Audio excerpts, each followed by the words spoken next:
Y'all ready for this? Welcome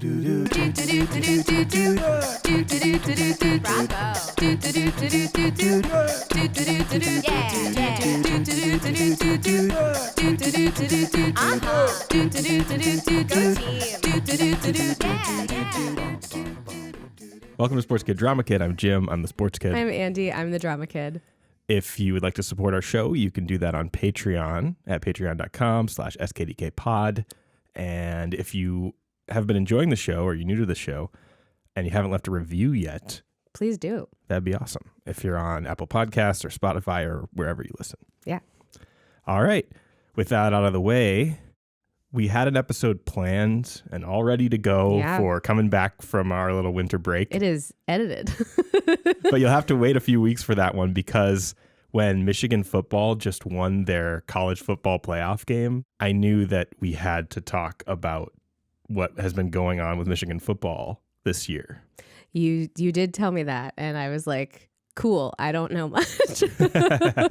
If you're listening to this on the day that it comes out, tonight is the 2024 national championship game that Michigan will be playing despite all the stuff we're going to talk about today against Washington. And that's when I was like, okay, we should talk about this because it's like super relevant to right now. And it is a sports scandal, which we specialize in. We do specialize. I'm going to say that again because I said smandal or sandal. It's a sports sandal? Yeah. It's like a Nike slide. I think I said sandal.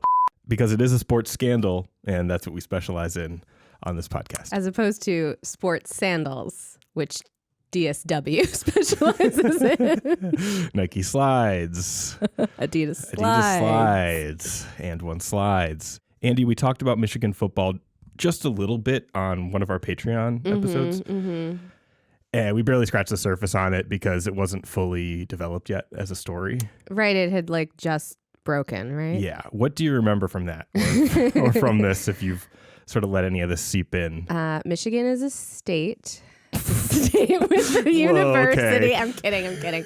The University of Michigan in Ann Arbor has a football team. They're D1, and they used like some combination of like cameras and college scouts ? To steal signs. And what does that mean? That means similar to our Houston Astros episode. A sign is when you're like giving your teammates a signal of like what is about to happen. In the case of football, I'm assuming what play is about to happen. And you give those signs usually like with a hand gesture or like a code of words, like how they say like blue 42, but that means like some football play. I don't know. Yeah. Why is blue 42 the most common one? So this isn't a play. This is like the snap count that you're talking about. That's not the play. No, that starts the play. So a snap count is what the quarterback and the rest of the offense have decided is going to be the verbal cue or clapping cue or whatever, visual cue, that the ball will be hiked and everyone starts the play. Oh. There's a whole world of things that they do to try to throw the other team off. Maybe they'll jump off sides and get a penalty. Words just to kind of fill a space and set a cadence so that everyone knows. Ready, set, go. I thought when they said blue 42, it was like, this is the play. Start. So you could be like, dressing on the side. Yeah. You could do that. The one that Rodgers always did was like color number, like similar to blue 42, green 18. I just remember my entire life watching Rodgers, green 18. Actually, this year, there's a really annoying one that Dak Prescott's been doing. So they were having a bunch of issues with getting the snap count right in Dallas, apparently. And so now he starts going, here we go. What? Here we go. And now that you've heard it, anytime you see a Cowboys game, you'll get annoyed that he says that. Yeah. It's kind of musical, though. It has like a tune to it. I think it's been helping them. Here we go. Here we go. What? Okay. So no, that is not a sign. That's not the sign we're talking about. That's a snap count. I just want to hear one quarterback go, let me be your star. And everyone is floored on the other team. And they're move. so distracted. That would be distracting. Okay, so a sign. Hut. We call that the Adina. Okay. In summary, the limited information that we addressed about the Michigan sign stealing was that it was happening. Basically, a college scout was like taking video of games and then like giving it to Michigan, and they were like analyzing what the signs were so they knew what plays were going to happen before they happened. Yeah, pretty much. Okay. We'll get into exactly how, what signs are in this case and what they stole and stuff like that in a little bit. But I first want to introduce you to like the main person at the center of all this drama. Mm-hmm. And that is a fairly dramatic figure in college football outside of even this instance, Jim Harbaugh. Have you ever heard that name? I mean, I feel like I've heard it a lot over the last few weeks. Like when I have like ESPN on or something. Yeah. Like ESPN right now is like Jim Harbaugh, Pat McAfee screaming about something. Jim Harbaugh. Yeah, so Jim Harbaugh is the coach of Michigan right now, at the center of what's going on with Michigan. Again, we're about to get to it. I'm just prepping. We're getting to the center. And Jim Harbaugh, the coach of Michigan, at the center of all this is where we're going to start today. Okay. With a little background on him. Okay. So the first thing to know about Jim Harbaugh is that he comes from a football family. His dad, Jack Harbaugh, was also a college football coach at Western Michigan and Western Kentucky. And Jim's brother, John, is also an NFL coach right now for the Ravens. They're all J names? Yeah. Okay. So Jim is the one we're talking about, my name. Jack is the dad, and John is his brother who coaches for the Ravens right now. So it's a coaching family. Yeah. Jim Harbaugh played for the Michigan Wolverines in college as a quarterback. He was the third finalist for the Heisman Trophy in 1986 and went to the Rose Bowl in 1987. Do you know what the Heisman Trophy is?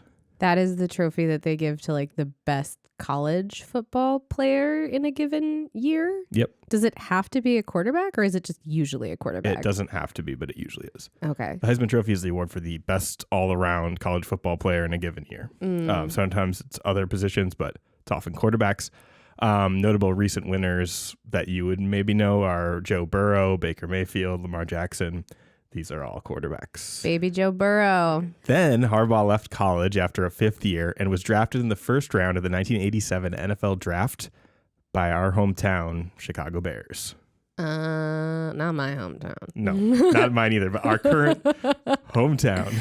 Yes. Chicago Bears. So after winning the championship in 1985, the Bears seemed like they were about to be this great dynasty. However, their quarterback, Jim McMahon, showed up to training camp 25 pounds overweight. A quote from the Wikipedia article, the product of post-Super Bowl partying he'd partaken in.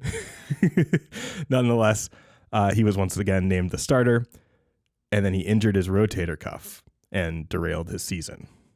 So was everybody mad at him for gaining 25 pounds in the off season? Is that what you're telling me? They fat shamed this man? Okay. So, I think that happens in sports all the time. I know. We've talked about this before. I cannot stand how much they're like, this is this guy's height. This is his weight. Now we're going to just say that he's enormous over and over I think and in over this again. case, it was less to do with the weight and more like this guy is out of shape to play football. Oh, he didn't keep up with his conditioning. So or whatever. he's actually worse at it because he let himself go. Yeah, I mean, I have a trigger on me about that stuff, but also if your job is to maintain a certain level of athleticism and you don't, people kind of expect you to. Sure. One little note I had on the side here. This 85 Bears team was the one that famously recorded the Super Bowl Shuffle. I was going to ask, yes. And that was the embarrassing rap song. Embarrassing if you want to call it that. Maybe cool. If you liked it. I do remember the Super Bowl Shuffle only from VH1's I Love the 80s. I used to love that when I was a kid. So the reason I mentioned that is in this month's Patreon bonus coming at the end of the month, we're going to do a rundown of not only the Super Bowl Shuffle, but 10 other NFL raps that came out of the Super Bowl Shuffle craze. Marketing directors were like, we need to do one too. So I'm not going to say anything more right now. We'll get back to the story, but that's what the Patreon's going to be on this month to give people a little more extra on that. Anyway, back to the story. So Jim McMahon didn't like that the Bears chose his replacement when they drafted Harbaugh. Familiar story We've seen this trend with high-profile QBs that we've covered on the show. Favre and Rodgers. There's just any time there's a veteran quarterback and they have to draft a replacement because that's how the NFL works. You got to be need prepared. Somebody else eventually. Then the classic old-timer guy gets mad. Another interesting thing about the start of Jim Harbaugh's Bears career. So in 1987, there's a strike that happens in the 1987 NFL season where the players' union was striking for better wages, pension plans, and more options in free agency, which they didn't really have at the time. I'm going to play a little clip that sort of details this and sort of takes you back to 1987. As of midnight tonight, the Players in the National Football League will be on strike. The fans pleaded, but it didn't do any good. The guys who negotiate for both management and players didn't hear. There was no contract and no football. By midweek, angry players had become angry pickers, and replacement players were showing up to take their positions. A bus window was punched out in Washington. 2 morons carried guns in Kansas City, and eggs were thrown in Houston. There was resistance everywhere one looked. Bengals players sat down in front of a bus one day at Spinney Field. The next day, they mapped out a strategy to stop the arrival of the team bus with a double line of defense. But the team bus did an end run that John Madden and his chalkboard would have been proud of. The element of surprise let the players in the back gate. Much anger, much talk, much ado about football. We're at a loggerheads, obviously on the free agency issue. We're not coming off our position. I can tell you that now. And with that, the scheduled 3rd week of the NFL season went down the drain. Wow. Lots to unpack there. Yeah. So you know how they were talking about the Bengals players? So that bus was actually a bus of Scabs. Yeah. Players that were hired to still keep the team going by the owners, despite all of the regular players being on strike. So were they like the benches of the teams, or they were new people? New people.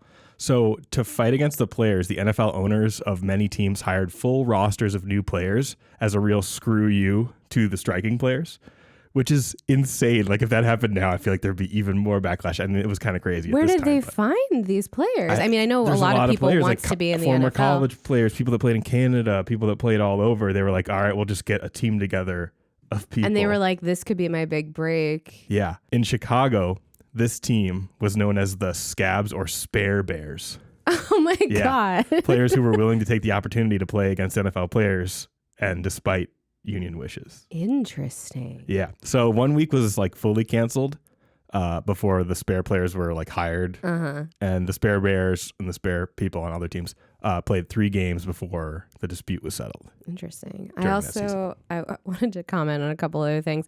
I wish that the news still talked about things like, and 2 morons with guns. Oh yeah. I saw that too. 2 morons with guns in Kansas City. I was like, we got to keep saying that. Yeah. That has to come into 2024. That actually felt very like, oh my God, there was a time we used to where not 2 guys like riding it. around with assault rifles, that's what the clip showed, in the back of a pickup truck was actually seen as insane as it is. Universally bad. And that was on an ABC News broadcast. Yes. It was universally assumed that 2 guys with assault rifles in the back of a pickup truck who had not been asked to do what they're doing and weren't hunting was bad. One of the players on that Spare Bears team, the Scabs, was Sean Payton. You've got to be kidding me. The person who would go on to be the coach of the Saints, who we've done a full episode on, Bountygate. That makes so much sense. It makes so much sense that one of his like intro moments to the NFL Right. was that he crossed a picket line Yeah. to like have a shot. I saw that and I was like, I mean, maybe he was just trying to have a shot, and he did go on to, play a little bit more and obviously have a successful career. Yeah, I was about to say, I'm sure some of these people got like, oh yeah. I looked at the list. There were a lot of people that went on to play after that. It was kind of like a big open call audition, actually. I'm sure a lot of people were like, this is my moment. Right. Okay, I'm going to play you a news report because not everybody was excited about this. Yeah, of course not. Especially, people involved with the NFL. In this case, one of the broadcasters on an NBC broadcast during the strike, Len Berman, is sort of talking through a halftime which they usually do, where they go like, oh, here's updates on all the games around the league that are going on right now. So that's what he's about to do.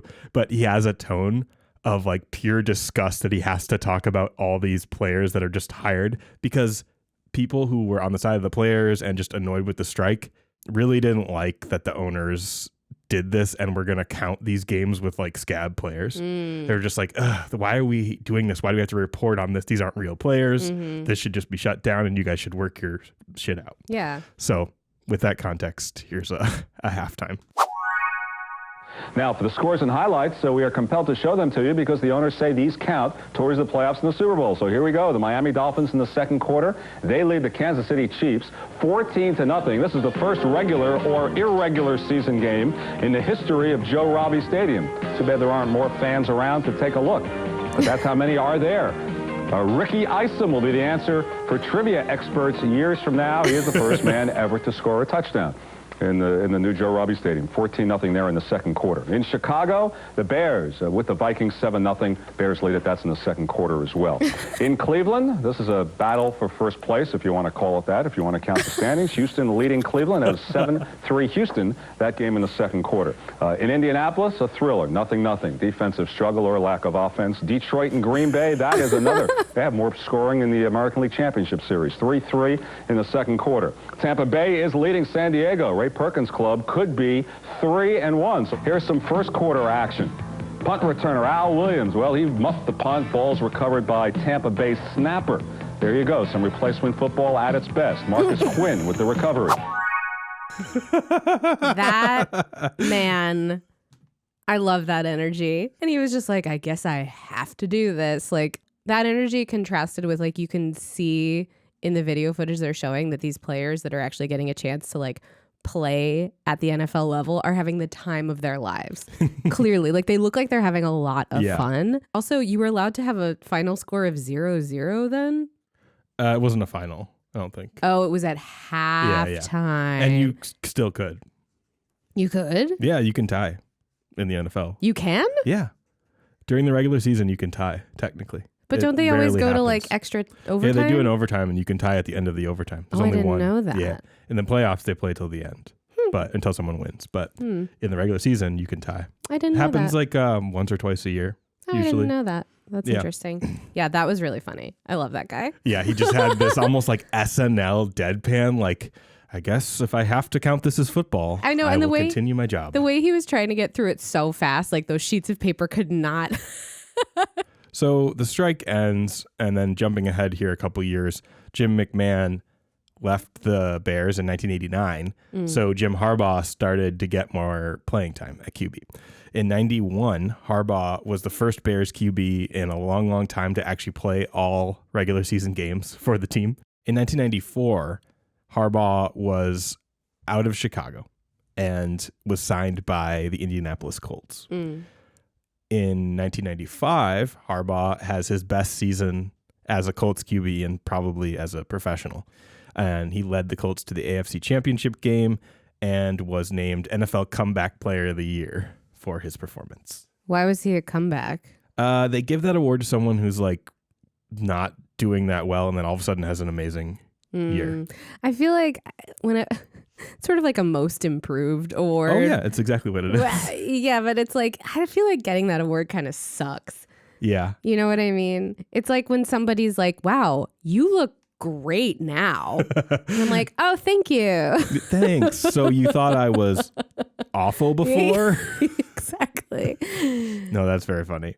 Yeah, the Comeback Player of the Year is an award in football and I believe in the NBA and baseball and stuff. Like, it's nice to be recognized, but when you make improvements in your life, aren't you kind of ready to like shed the previous version of yourself? Wow, you were so good this year. Thank you. This year. Last year, you improved so much over last year. You're really hitting all your KPIs this year. You have really become good. Yeah. Your Excel skills were terrible, and now they're pretty good. Is this like a work performance review? Comeback Worker of the Year. Most improved at Excel. Oh boy. Last year you had a kid, and we saw We saw some dip in your performance. And I really didn't like your PowerPoints. Yeah, your PowerPoints didn't have the design that we hired you for. Being a new mom really seemed to make your PowerPoints struggle. I'm glad they're really back on track, and I hope your kids are doing okay. Yeah. Because your work's doing really good. Because your work's doing great. All right, now a little bit of fun. So Harbaugh got popular relative to his career that year because he took the Colts to the AFC Championship game. During the offseason or the next season, he made a little appearance on a popular show or a reboot of a popular show. And I'm going to play that clip for you. This is from Saved by the Bell, The New Class. Oh my God, I'm so excited. Jim Harbaugh was going to come help me with this, but I guess he couldn't make it. Jim Harbaugh? I'm from Indianapolis, Mr. Little. What's my hero have to do with all this? He was going to come speak to the class as part of our project. Oh no, Eric's lost it again. I'm telling you, he was going to be here. That's enough, Mr. Little. Hi, Eric. Sorry I'm late. Screech, what are you doing? Jim couldn't make it. I'm filling in. Oh my God. You can keep that. It's a souvenir from me, Jim Harbaugh. It's great to be here with my friend Eric. Oh, sorry, guess I've got a strong arm. I'm Jim Harbaugh. Screech, I don't think it's working. See you in summer school. Hey, everybody. Look Mr. who I Belding. found wandering around the halls. You'll never guess who Screech's cousin is. Hi, everyone. I hope I'm not too late. Actual Jim Harbaugh. Made it. Everyone's probably just a little bit confused because we look so much alike. But this is my cousin, the real Jim Harbaugh. Thanks for clearing that up, Screech. I'm here because my friend Eric has learned the hard way that being famous does not make you a hero. Being a hero isn't about what you do out there on the field. It's about who you are in here. It's about helping your friends, your school, and your community. What a great definition of heroism. You all get an A. The whole class? Hey, before you leave, would you autograph my pencil sharpener? Great idea. Why? Oh man, I did not watch The New Class. I was a Saved by the Bell original fan, but I was a big fan. We had a board game. I loved Zach Morris. I mean, who didn't love Zach Morris? I forgot that Screech and Mr. Belding carried over. They were in the original cast, and then I guess they weren't hired to do anything else after that, so they kept going. That was really funny. He did a nice job. He had his lines. I was going to say, what do you think of Jim Harbaugh? He had his lines memorized. It wasn't too stiff of a performance. I thought he did a really nice job. I read when I was reading like stuff that happens in the future here that we'll get to, some interview where he was like, I love that I'll always be Screech's cousin. Oh my God. That's actually cute. I like, as you know, in general, I like it when professional athletes are game to like have fun on TV and in movies. I want to show you one clip of Harbaugh actually playing football for that AFC Championship team. That will not tell me as much about him as that monologue did, but fine. And this is just a play that kind of is famous from that AFC Championship game where he throws up a Hail Mary at the end and comes up just short. Colts still aren't dead, though. 20-16 Pittsburgh. Harbaugh gets them back to midfield. And then, as the time runs down, it's anybody's ball. It's Aaron Bailey's ball, or is it? No, he dropped it. He dropped it. He almost had it. Hail Mary into a giant pile of people. As you see on the replay, never had possession of the ball and would admit thus afterwards. Harbaugh can't believe that's the way the season has turned out. The Steelers go to the Super Bowl. Why did he stand up and celebrate afterward?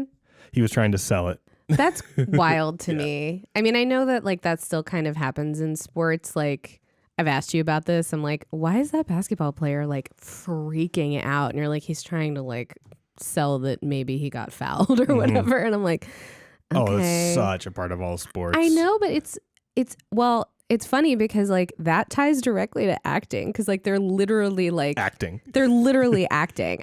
So now the golden years of Harbaugh's playing career, he played a little bit with the Baltimore Ravens, signed by the San Diego Chargers, and then ended up on the Detroit Lions for a second, and then the Carolina Panthers on the bench to end his career. So Now to coaching. During Harbaugh's last 8 seasons in the NFL, Harbaugh helped his dad out, like sort of during the offseason or downtimes, as an assistant coach for Western Kentucky football, where his dad was the head coach. You can do that if you don't take any money, and he was just kind of volunteering. He's like, I don't have anything to do. I guess I'll just like... Apparently, he helped scout and recruit high school students for the team using his star power because he's an NFL player. So if he shows up at your high school and he's like, you should go to Western Kentucky, like he sort of helps. I feel like that would be illegal now. I feel like it might have even been a little bit illegal at the time, but I think because he's a professional, he's allowed to kind of do whatever. Well, he wasn't in he's college. He's not taking money or offering money. I guess it's legal. That's what he did. From 2002 to 2003, he was the QB coach for the Oakland Raiders. Oh, okay. So now he's in the NFL. And then Harbaugh got his first head coaching job from 2004 to 2006 at the University of San Diego. And then Harbaugh starts to really make a name for himself in coaching from 2007 to 2010. Actually, remember these teams when he coached Stanford. The trees? The trees, the Stanford Cardinal. They're just named the color. Oh. Yeah. And the mascot's the tree. The mascot is a tree, but the mascot, I heard this on a Pablo Torre podcast episode that went into this recently. The mascot's actually the mascot for the band at Stanford, but then it's sort of been adopted by the program. That is the most elitist college thing ever because like Stanford is like, smart and elite. You got to be smart and elite to go there. And so it's just funny. It's like, I'm sorry, the mascot is for the band. Yeah. Of course, they have a quirky backstory to the mascot. So yeah, this is where Harbaugh really starts to make a name for himself. He's more on the national stage. His teams are really good. They're playing in the Pac-10 against like USC and UCLA and big schools. At Stanford, Harbaugh beats USC a couple times in dramatic underdog fashion. USC was really good during that time. They had Pete Carroll, who's now a coach for the Seahawks. That older guy with the grayish silver fox they hair. All kind of, a lot of the NFL coaches kind of blend together for me, but I recognize the name. In 2010, he coached Stanford to the number 4 spot in the country and won a bowl game against Virginia Tech. And he won Coach of the Year for that. Okay. Not comeback Coach of the Year. Just outright. So then he gets to NFL coaching. He gets hired away from Stanford by the San Francisco 49ers from 2011 to 2014. And he has pretty major success as a coach in the NFL. Whenever you say stuff like this to me about like, and now we're going to talk about the part of his career that is a time 2011 and 2014 that you were absolutely a fully sentient adult. And I'm like, I don't know. I don't know who was good at football during that time. I don't remember. Yeah, that's part of the beauty of this show. You just missed this entire world. I was like, did they win? Yeah. I want to play you a little clip of Harbaugh coaching the Niners because this clip sort of shows his coaching style, which is like very yelly and very like passionate, yelling at the refs. John Madden, but more evil. Like John Madden had a sort of jolliness to him. Yeah, because he would get all fired up and then call someone a meanie. Yeah, this is a little bit more intense, but this is just a lot of mic'd up clips from a YouTube channel called the SF Niners where they sort of pulled out a bunch of Harbaugh moments. I just wanted to give you a taste of actual Harbaugh coaching. He's going forward! He's going forward! He went forward! It's in Canada! I've got another flag, please! Yeah! Yeah! Nice job! Nice job! Gatorade break! Get some Gatorade! Or water! Whatever you like. Oh my God. Slap some hands, some butts. That means it's time we're done. Must be slapping hands. We must be finished. Bring it in. Bring it in. That was one hell of a football practice. Guys excited about football. See if we can't get a mile an hour better every single day. Get ready to go here, Teddy. Come on, Ted! Ginn is going to run up and catch this at the 45. A quick bobble. He holds it. Now cuts left. Breaks one man to the 50. To the 40. Ginn crossing the field to the 30. Still going 20. Go! Go! Go! Go! Go! Ginn does it again. Teddy, baby! Nice job! Nice job! Nice job, baby! Nice job! Who's got it better than us? Who's got it better than us? Who's got it better than us? Nobody! I don't even know where where to start. I was literally just thinking to myself, man, he is a slappy individual. He's been slapping his butt. He's slapping hands. He's slapping helmets. He gets literally slap happy. And then he literally starts talking about like, time to slap some hands, time to slap some butts. Honestly, like, it's kind of fun. Like, I can understand if you are in the middle of doing a really good job of running the ball all the way down the field to have your like dad figure on the team be like, go, go, go. Yeah, That's probably very motivational.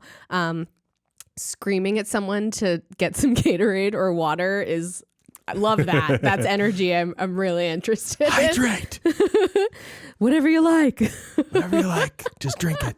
So most notably in 2013, Harbaugh went to the Super Bowl with the Niners and he faced off against his brother, John Harbaugh, with the Ravens. A sort of Kelsey brothers before the Kelsey brothers, but coaches. Where's that documentary? I don't know if it's out yet.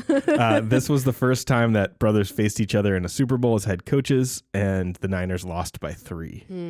Is his brother older? His brother is. Okay.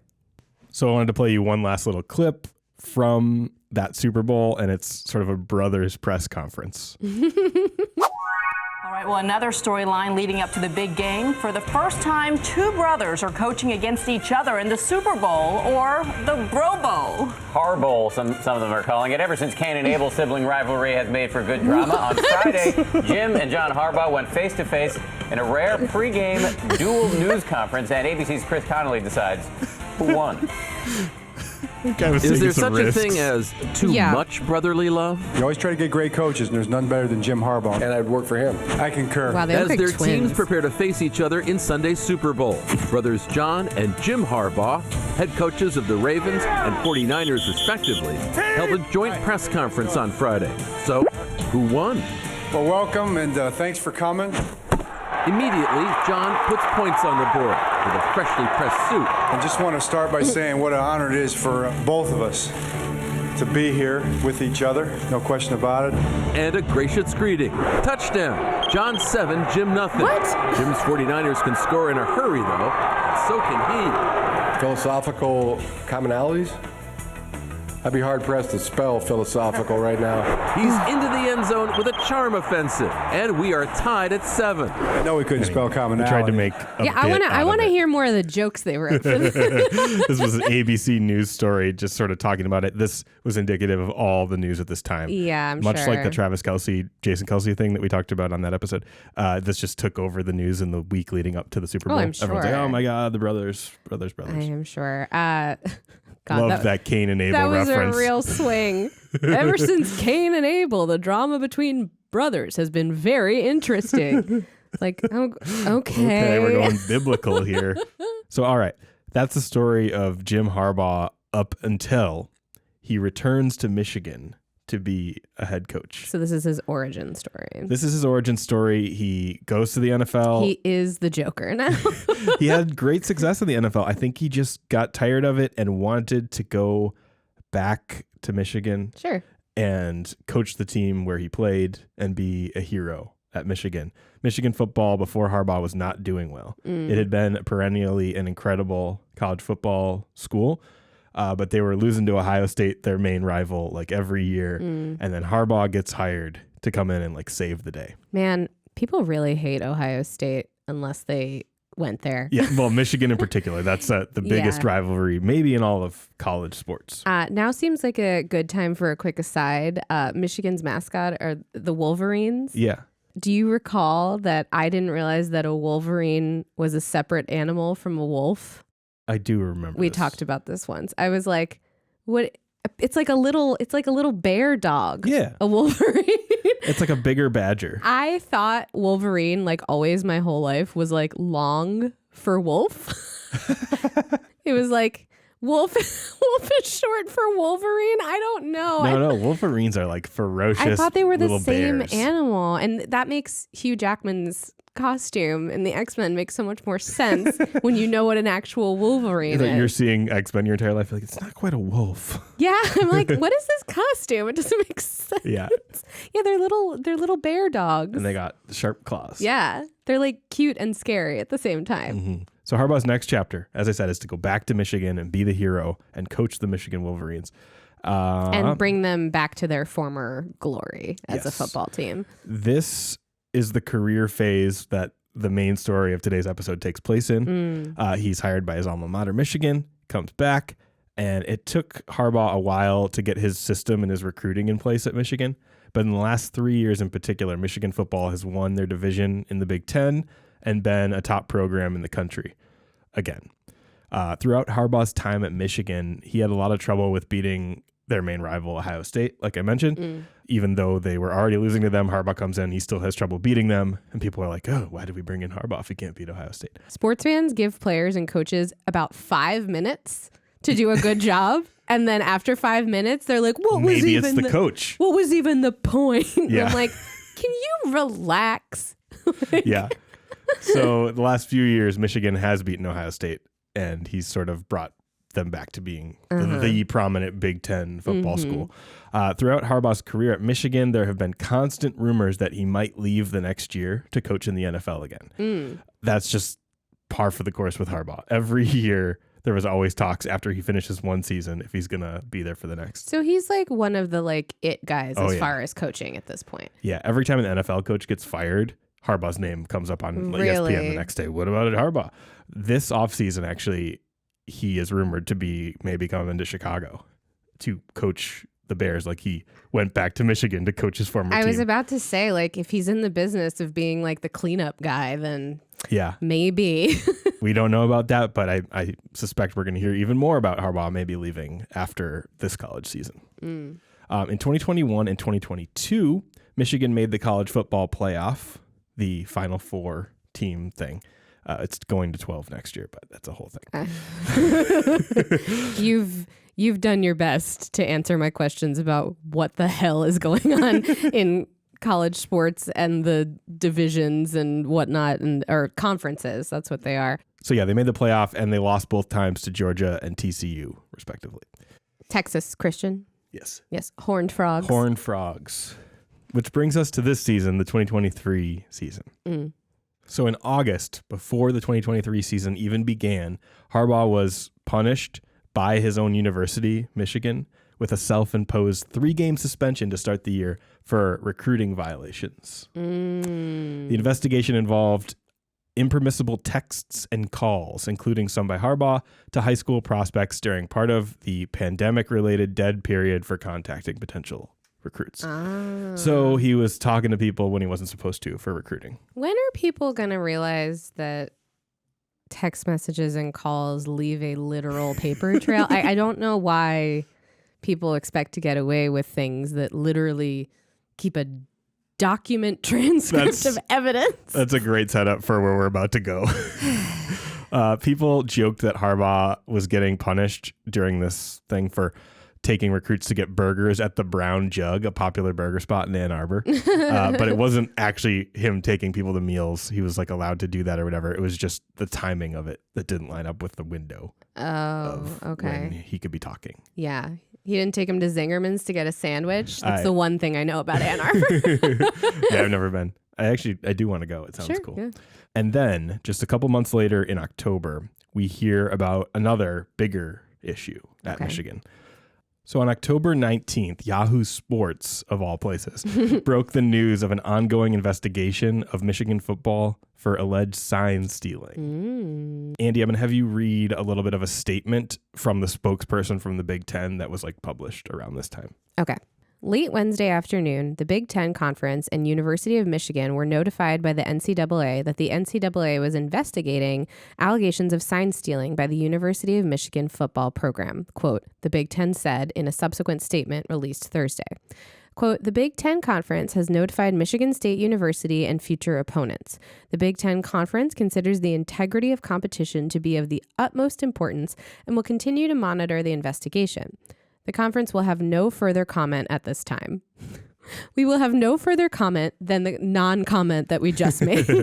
And they did mention Michigan State there, which we'll get to. That's why that's there. Because in my very layman knowledge, Michigan and Michigan State have a real rivalry, Major correct? rivalry. Yeah. State rival. I say that because several times in my past not caring about sports, I have made that boo-boo to one fan or the other. Be like, oh, you're a Spartan fan. They're like, no.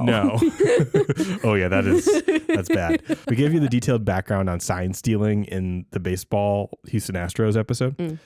This is a little different, but same basic idea. So for some reason in college football, they still have rules against QBs wearing headsets to communicate with play callers for relaying the next play into the quarterback or the huddle. So in NFL football, you've told me this, the quarterback has a headset that the coach can speak directly just to the quarterback. Right up until the play starts or a little bit before. They cut it off. To be like, hey, do this play. Also, good luck. I love you. Yeah. Yeah. It's like a little telephone game. Yeah. Well, that's kind of similar to pitch comm we were talking about. So college football does not allow this. Not as of yet. They probably should. So college teams have had to get creative with ways that they signal the plays in to the offense and to the defense. Usually there are hand signals or sometimes actual large signs with like various symbols on them that mean things. So yeah, the first way you would do it would be verbalizing, but it's hard to do that in a stadium. So then you would usually go to hand signaling and arms and stuff. And sometimes they'll have like a whole slew of coaches on the side, each doing a different arm thing so that people don't know which one's the real one, or maybe it's some combination of everything they're doing that actually is telling the quarterback what it is. Oh my God. There'll sometimes be, like I said, big signs with images, and teams have used all sorts of images as codes. And I'm just going to show you one picture from, I think, Clemson that I found. Oh my God. What? So it's giant signs, like well-produced tag board that have various emojis and symbols. Oh my and God. there's tiger and a frozen emoji and a cool guy emoji. Yeah, we've got like a mushroom, the cool sunglasses guy, and then what looks like a cow. Yeah. And on the ground, there's like a genie and a camel. And this sequence of things either means something or it doesn't mean anything at all, or it's meant to throw people off. This is like ridiculous, but also kind of fun. Yeah. I was literally about to make a joke of like they just hold up like a picture of like a bumblebee and that means something, but like this is actually funnier. And then lastly, they would sometimes use wrist cards, which is just like a little thing that goes around the wrist that has like all the plays on it. And then the coach can just go like number 35 and then the quarterback can look at that. Like a menu of things. And then sometimes they use that in coordination with the big signs. Like if the sign says this, then it's number this on the whatever they can do to mix it up. I would be so confused.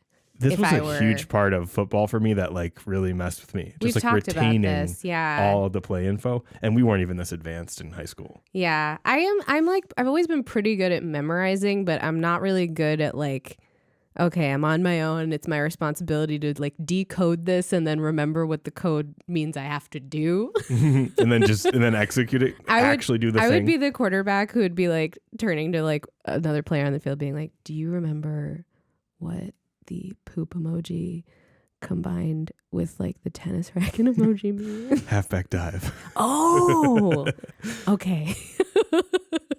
Like I would need a friend. And it also means we're playing tennis later. So back to the investigation. Okay. That original Yahoo report said Michigan may have violated NCAA bylaw 11.6.1, which reads, off-campus in-person scouting of future opponents in the same season is prohibited. The 2023 NCAA football rule book addresses sign stealing in a general way under a section titled Prohibited Field Equipment. It states that any attempt to record, either through audio or video means, any signal given by an opposing player, coach, or other team personnel is prohibited.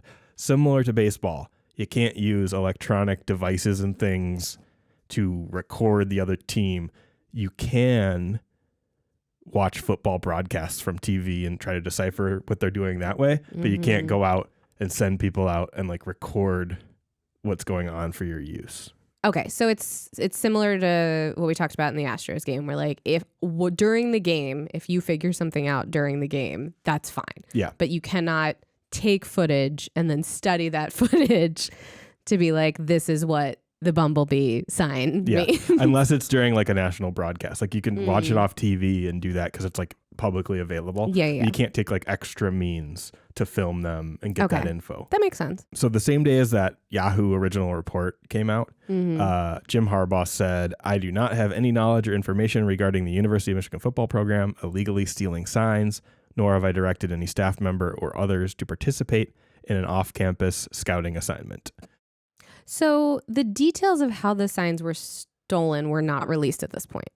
So the report did mention specifics a little bit, and that was in regards to Michigan State University being the one to complain that they thought Michigan was stealing their signs and knew all their plays.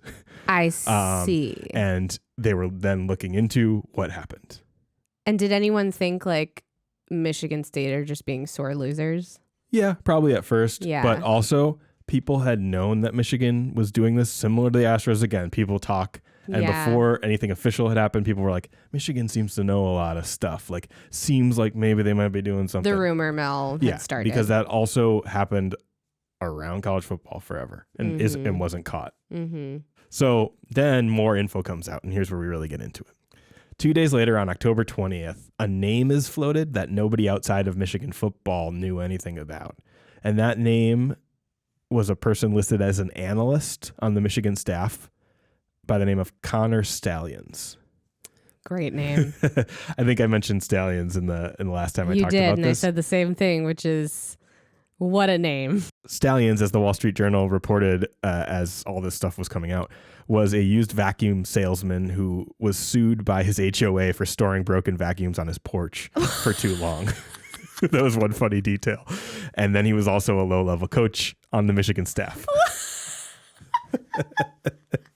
Oh my God. Yeah, in the report, they apparently looked into his business and it wasn't rated very well on Amazon. He would like resell old vacuums. What a strange thing to get into as a side hustle. Yeah. Oh my God. Not only did the HOA confront him, I'm sure his wife was like, can you get all these fucking old Oryx off the porch so I can sit down and have a coffee? Yeah, I'm not sure if he was married or not, but yeah, that would be a problem. Hey, can you get the Oryx 9000 out of my swing? I also love the idea that neighbors were complaining, so this had to be a lot of vacuums. It had to be a ton of vacuums. Or a particularly vacuum-averse neighbor. No. I hate shop vacs, and he has 7 on his porch. I mean, HOAs are notorious for being awful. I feel like there's a lot of stories, like HOA horror stories, like in media and particularly in podcasts. So let's keep that in mind. But I feel like it has to at least be more than like 5 vacuums on your porch. So Stalions was pointed to as the ringleader of in-person scouting. Okay. This in-person scouting is exactly what's prohibited. It was believed that Stalions was buying tickets to games of Big Ten opponents and having their sidelines filmed by either him or someone close to Michigan that he had paid. He would then take that film and then decode the other team's play signals. You're telling me that a guy who runs a seemingly unaccredited used vacuum business out of his home is engaging in potentially illegal behavior? So pretty immediately, Stalions was suspended with pay by Michigan. Okay. Because they're still figuring this out. Then on October 24th, Yahoo, who's all over this, revealed even more info on the developing story, saying Stalions did the same thing at games of other big name programs that Michigan would have a chance to play in the college football playoff in 2022. So the year before, when they lost to TCU. Okay. Now, quoting from the Yahoo article, one of those teams included Tennessee, who at that point was undefeated and ranked number 3 in the country, having beaten Alabama 2 weeks prior. Sources within the program released information on Stalions' ticket purchasing under the condition of anonymity. At 11:42 a.m. that day, Stalions purchased a single ticket to the Tennessee-Kentucky game on October 28th, 2022. 3 minutes later, he transferred the ticket to another person. That person did use the ticket, attending the game and sitting in a seat positioned opposite of Tennessee's sideline, in range of viewing the coaching staff signals, a source confirmed to Yahoo Sports. So, then a report came out that TCU, who Michigan played in the college football playoff of 2022, said they were aware of Michigan potentially stealing signs and changed all of their signals before the game to mess with them, and they won the game. So it may have actually been working. Again, paper trail. Paper trail. When you make a transaction, there's a log. Yeah.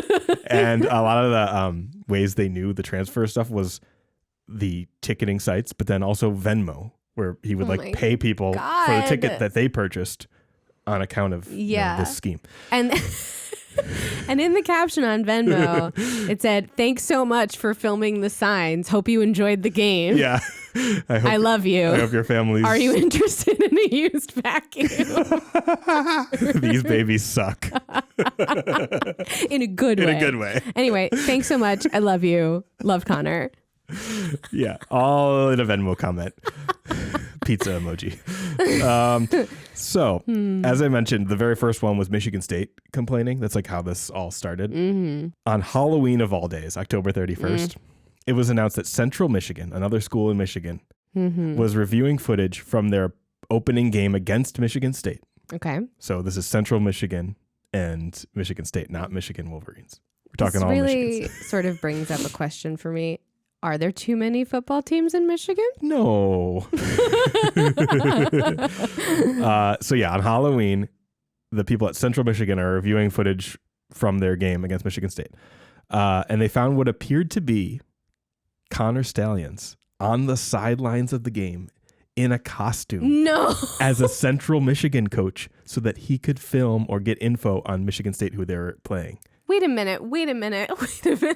Hold on. I'm going to play you a news report before you react because it breaks it down. Okay. And everything about this news report is incredible. It's a local News 4 from Detroit, who obviously has a stake in Michigan football of all kinds. And this is them figuring out what you just kind of found out. All right, now to the Michigan sign stealing investigation that seems to have consumed the world of college football. And it never gets any clearer, it seems. Yeah. Bernie's here now as Central Michigan has now fallen into the fray because we've had some video surface that certainly seems to show Connor Stalions on the sideline of their game with Michigan State. Absolutely. And we like to call him the king of the Michigan sign-stealing scandal, has widened his path. Connor Stalions was on the sidelines for Central Michigan's opening game against Michigan State. It appears that way. The reason it's big is it'll be the first evidence that Stalions violated off-campus in-person scouting. We've got highlights. Watch Stalions all the way on the right there. You see him with the hat and the dark glasses. After Central beat Northern last night, CMU head coach Jim McElwain not happy about the sign-stealing situation. He promised CMU would get to the bottom of it all.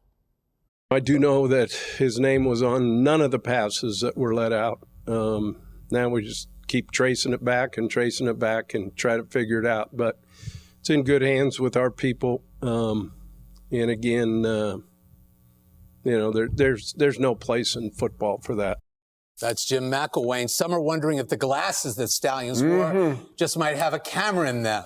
More on this story coming up. So I'm going to ask a silly question. So he was allegedly not silly for the University of Michigan, but on the sidelines. He's on their payroll. On their on their payroll, but on the CMU sidelines, dressed in CMU gear, but on Michigan's payroll, allegedly, if that is allegedly him. all that, and possibly shooting video of Michigan State with their signs going in and out because they were playing Michigan State later in the year.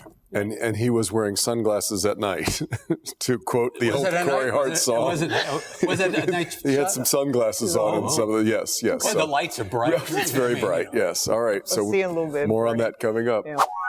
Okay, this is apropos of nothing, but Bernie Smilovitz has real Henry Winkler energy. Yeah, he does. Yeah. In like a great way. Yeah. Also, not a stupid question because it's very confusing. When you told me that he was on the sidelines in costume, I pictured him. I was like, it couldn't be him in like Groucho Marx glasses with like the nose and the mustache. And then it was pretty close. Much. Yeah. How did he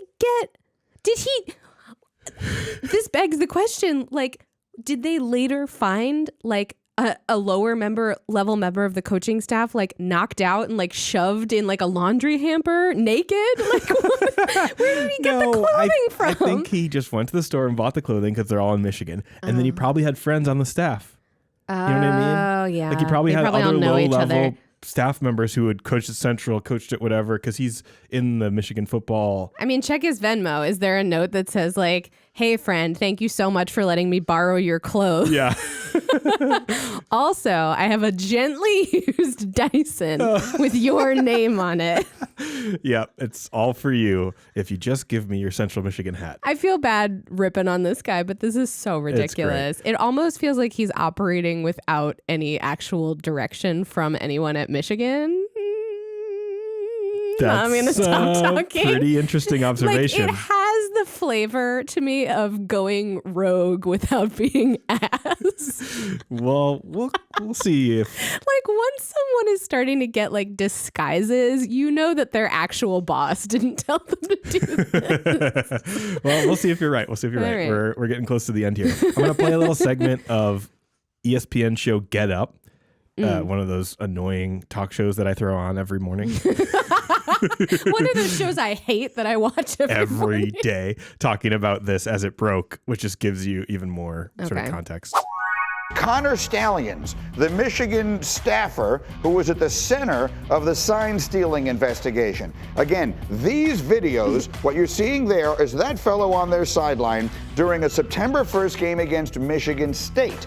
Michigan State, of course, plays Michigan later in the year. Michigan beats them 49-0. And now the questions seem to be, is that Connor Stalions on the Central Michigan sideline wearing Central Michigan gear? And I suppose we are to believe that no one noticed that he was there, if indeed that is the case. I can't make any sense of this. Paul, help me. What should I be thinking about this? That shot. I think you have to start looking at the crumbs, Greenie, and they're more than crumbs right now. They're foot-long loaves of bread that are indicating that this entire program has something extremely nefarious going on. Now, I can't sit here a couple hundred miles away and say I know for a fact that Jim Harbaugh knew, but it's beginning to be pretty apparent that someone in that athletic department and someone in that football complex knew what was going on. And I realize Jim Harbaugh can't comment publicly about the NCAA, but he can have representatives to come out and deny it. The school can deny it. And so far, I'm hearing crickets from the University of Michigan, and that's a very bad sign. They weren't crumbs. They were foot-long Italian urban cheese Subway rolls. Which aren't really bread, but... Yeah, they're technically, scientifically, they're not bread, actually. I loved that metaphor. What I love about that is I've absolutely been in that position where you start talking and you're like, uh-oh, I started There's breadcrumbs, but not breadcrumbs, full loaves of bread. I started something and now I'm not sure how I'm going to finish it without looking like a total idiot. I predict in the movie that will eventually be made about this, I think Connor Stalions is going to be played by none other than that guy from Always Sunny. Charlie Day? No, the other one. Mac? Yes. Okay. Rob McElhaney. Yeah. He is going to play Connor Stalions. And this is based entirely on that shot of Connor Stalions that they kept showing of like him in the Central Michigan. In the Central Michigan disguise. Like he's. Oh, yeah. With the beard. Yeah. With the goatee. Yeah. Yeah. That's good. I look forward to that casting in the future. That'll be good. Hollywood, if you would like my opinion on who should play the other characters, you know where to find me. So after all this news comes out, Big Ten teams are furious and they make it known that they want some kind of punishment to be levied against Michigan. Sure. They're like, okay, so they've been sending people to all of our games to figure out our plays and then use it, which is not allowed. And like, how long have they been doing this? Yep. How much of their record this season should be called into question? Yep. So the Big Ten said that the NCAA investigators told them that they had substantial evidence that this whole thing was in fact true, and Stalions and a network of people who worked for him had been going to games and secretly filming the sidelines. He'd buy a ticket, immediately transfer the ticket to someone else who would go to the game and film the sidelines. The seats would be across from the team he wanted to scout, and in some cases on both sides to film both teams. On November 3rd, Stalions resigns from Michigan. He was probably told to do that by Michigan. I love the idea of him resigning and he's like turning in his lanyard. his lanyard and whatever. And he's also turning in like his disguises. It's just like, these are yours. It's a Central Michigan thing, a Michigan State thing. Yeah. And then like a gorilla suit. Yeah. Why do you have this? They said bring all your costumes. No one said that. That's what I read. So on November 3rd, he resigns. On November 4th, the Big Ten gave its formal notice to Michigan that it had violated the sportsmanship rules, saying that these were not isolated or haphazard incidents. The violations were pervasive, systemic, and occurred over multiple years. Michigan responds in the most annoying way possible and says, not denying it, but they have proof that other teams were also doing it. Oh my We think God. Ohio State was doing it too. Like, you know what I mean? We were actually just talking about this the other day. This reminds me of a phrase that my parents would say to me, like when I got in trouble as a kid, of like, I don't know, for going along with whatever like my friends were doing that was like against the rules. And they'd be like, well, if your friends all got together and wanted to jump off a bridge, would you do it? And it's like, this is, I don't know, this feels like the same kind of retort of like, everybody else was doing it. Yeah. You know? I just found that to be really annoying. Ooh, just point the finger instead of taking blame. So Harbaugh gets suspended for 3 more games. He was already missed those early games for the recruiting thing where he's buying burgers. But in this case, he's suspended by the Big Ten, who was really the only entity that could punish him at this point. And the suspension took place in the crucial last 3 games of this year. He missed the last 3 regular season games. He could coach the team during the week, but he wasn't allowed to be on the sideline. That doesn't seem like it makes much of a difference. Initially, but okay. Harbaugh and Michigan said they would fight this and got a bunch of lawyers involved, but they quickly folded and took the 3-game suspension. Yeah, because the lawyers looked at it and they were like, you're going to waste a lot of time and money trying to fight something that there are several ticket transactions. Yeah. So in return for taking the suspension, the Big Ten just ended its probe into the whole issue. Okay. So that's the main reason why they did it. They were like, let's just take it and then they'll stop investigating. They'll leave us alone. Because it probably goes deeper. And it's probably worse than they even uncovered yet, but they cut it off. Yeah. So now you know what happened. But as this story unfolded, we learned even more about Connor Stalions and what he was actually up to. Oh, boy. So Connor Stalions was like a Michigan football purist, it turns out. Like all he talked about his entire life growing up was Michigan football and how he wanted to coach Michigan football. Did he involved with it. Did he go there? He got into Michigan, but he actually didn't go there. Instead, he went to Navy because he looked up that a lot of big name coaches have military schooling backgrounds. This is how obsessed he was with like engineering his whole life to eventually coach Michigan football. So he wants to get involved. He's selling vacuums, doing whatever he's doing. Yeah. But he's also volunteering at Michigan on a really low level, just getting in the door. I'll carry the balls, do whatever. Then he starts trying to make himself more useful, and he comes up with a bunch of theories with his friends about how they would coach Michigan football, different strategies. When he's at Navy, he actually had a whole theory about GPAs of potential athletes. If the GPA was higher and the ACT was lower, it showed work ethic, and therefore they might be a better football player. He tried to like come up with strategies for ranking players. This is weird. A little obsessive. It's a lot Navy, obsessive. in order to get the data, he actually went to the admissions people and said the coach of Navy football needed all the GPAs from the last decade. What? And they gave it to him, and he took all that data, downloaded it, and used it for this study. This is while he was a student? Yeah. This is incredibly weird. Texts with Connor and a peer who also wanted to do football stuff revealed more of what Stalions was up to at Michigan. He was trying to get ahead and wanted to provide coaches with useful information to make himself a valuable asset to the higher ups. And what was his actual job at Michigan? An analyst. Again, very vague thing. He was apparently doing analysis of film, coming up with strategy and stuff like that. But what he was actually doing was filming other teams, and he was really good at deciphering and decoding the signals. So Sports Illustrated reported that Stalions, now 28 years old, revealed that he was part of a small group of people, 2 of whom he said were at a low-level position on different college football coaching staffs, who were putting their heads together on a long-term plan to run Michigan football. Stalions claimed to have a Google document between 550 and 600 pages long that he managed daily, containing a blueprint for the future of Wolverines football. He referred to the document as a movement, more than a plan, dubbing it the Michigan Manifesto. Ooh. Yeah. Oh, this is weird. In texts, Stalions said that he was close with Harbaugh's son and the defensive coordinator, among other high-profile coaching staff members. Harbaugh's son was on the coaching staff? Yeah. Okay. So Connor Stalions, this Michigan football obsessive, engineered his whole life around how he could get involved. And the way he tried to do that was like providing information that was so useful to the coaching staff that they couldn't ignore him, to the point where, as they showed in some of those clips, he's on the sideline, like right next to Harbaugh on video, like whispering to the offensive coordinator, defensive coordinator, here's what they're going to do. Presumably he knew exactly what the opponent was going to do because he'd been stealing their signs, and he was literally telling coaches, hey, right before it happens, this is what they're going to do. Change it. So whether or not they knew the extent to which he was going, they were listening to his advice. I wonder how that like started. I wonder if the first couple times he did that, like someone was like, go away, who are you? Yeah. There actually was some quotes from different news stories. I don't have the exact thing here, saying almost as much like, hey, we know what you're doing.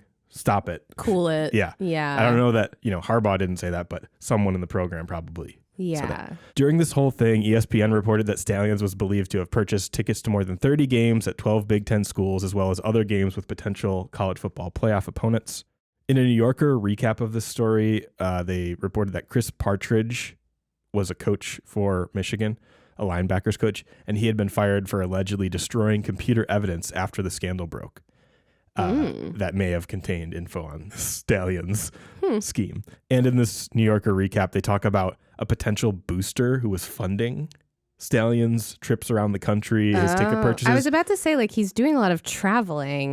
They said that a Michigan donor or whatever, nicknamed Uncle T, may have been giving him the money. And people tried to look into who might be Uncle T. There's a guy named Tim Smith that's a Michigan alumni and CEO of a Detroit engineering firm who's really big into Michigan football backing that people thought might be Uncle T. He obviously denies it, but might be Uncle T. This whole story is so weird and like full of characters of like people who actually like no one is asking them to like take on this responsibility, but also no one is stopping them. Yeah. They're like, it's weird that you're so into this and that you want to do this. I mean, if you do want to do this though, there's this rich guy named Uncle T. Like, I don't know anything about it. It's like we're watching the show on Amazon called Patriot. Oh yeah. Mm-hmm. We're not done with it yet, but the conceit of the show is basically government official military guy is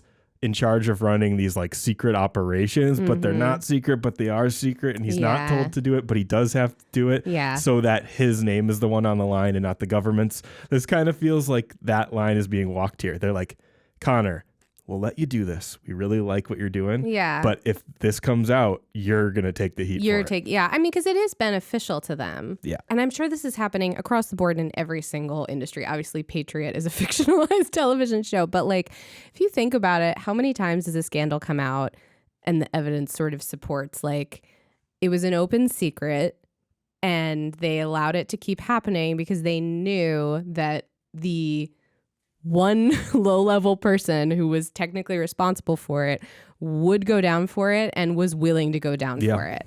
I want to end with an amazing video of Nick Saban, the Alabama coach, getting asked about sign stealing with Jim Harbaugh on the stage before the Rose Bowl game this last week. So these are the two head coaches. Michigan's playing Alabama to go to the national championship. And they had to do a joint sort of coaches press conference. And someone asked Saban about this as Harbaugh sits right next to him. Oh, no. Are you concerned with the sign stealing stuff out of Michigan, and what has Alabama done to maybe prevent some of that? No, we're really not concerned about that.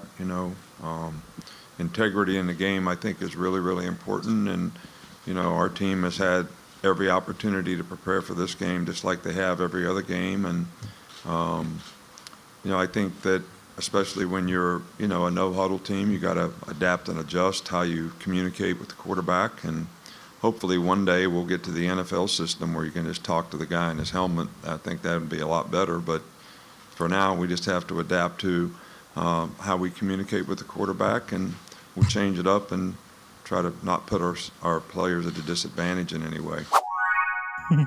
So not really about what was said there, more about the fact that Harbaugh is just sitting there clinched, squirming. He's really, you can sort of almost see in his face, like when they ask about it, like you can almost see his like butthole clench. I don't know much about Nick Saban, so I don't have a lot of opinions, but in that moment, both classy and stone cold. Yeah. And I love that energy because sometimes like the meanest thing you can do to someone is be like, I don't fucking care about you and I don't think about you. You don't come up. We didn't even need to think about this. You are not a factor. Yeah. I don't really respect anything about, Michigan football and Connor Stalions, stuff like that, because they had to have known about this and just tuned it out in some way.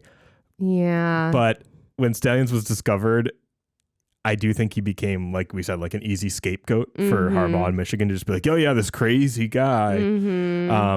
I kind of understand his angle because when you're trying to get ahead in a football world of like nepotism and connection and you have no foothold, you kind of do have to think about how can I make myself useful to these people? Yeah. And that's what led him to do insane stuff. And you're talking about getting in good with a coach who is well revered and has benefited from a ton of nepotism and is continuing to like continue that legacy with his son. Clearly, like his dad was a coach, his brother's a coach, he's a coach, his son's on the coaching staff. Like that is a good point that you made. Like if you do feel like I need a weigh in and my weigh in is not going to be, I didn't play, I don't come from a coaching family, I am nobody in this organization, but the leg up that I have is that I am a rampant fan and a vigilant data keeper.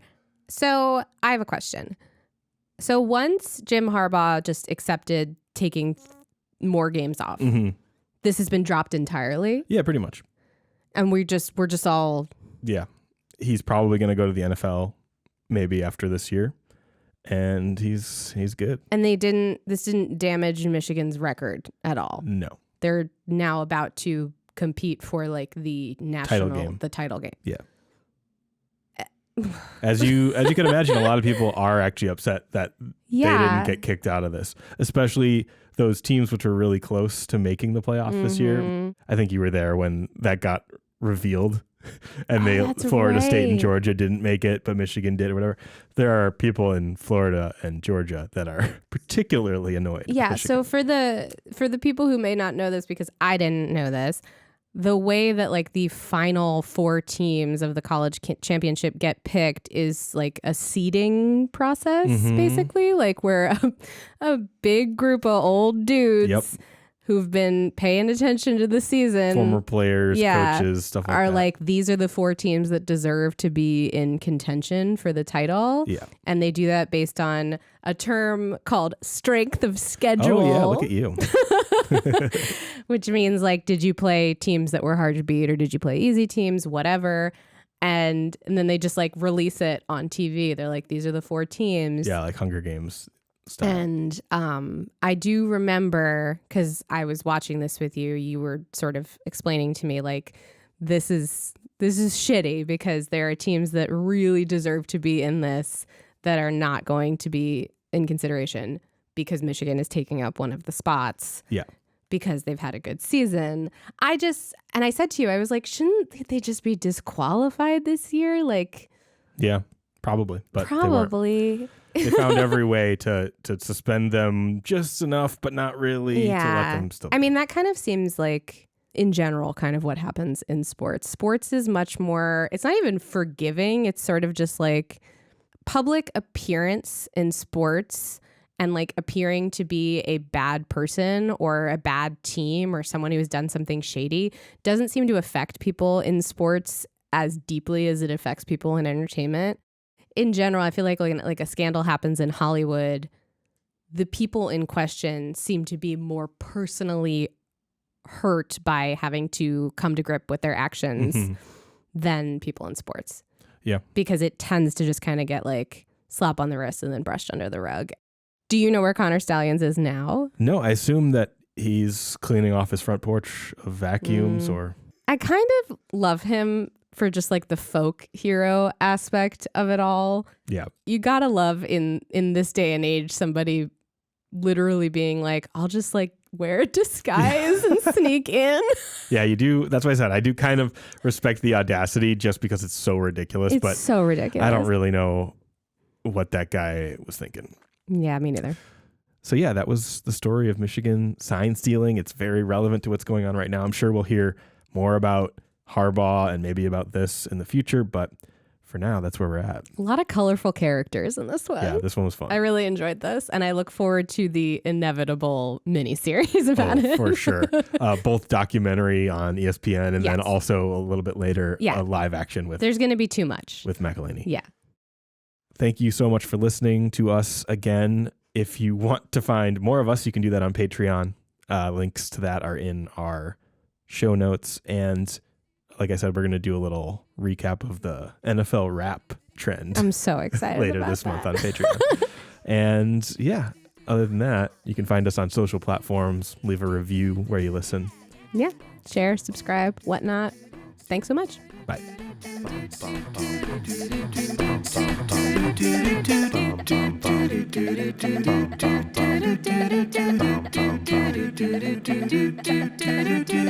Do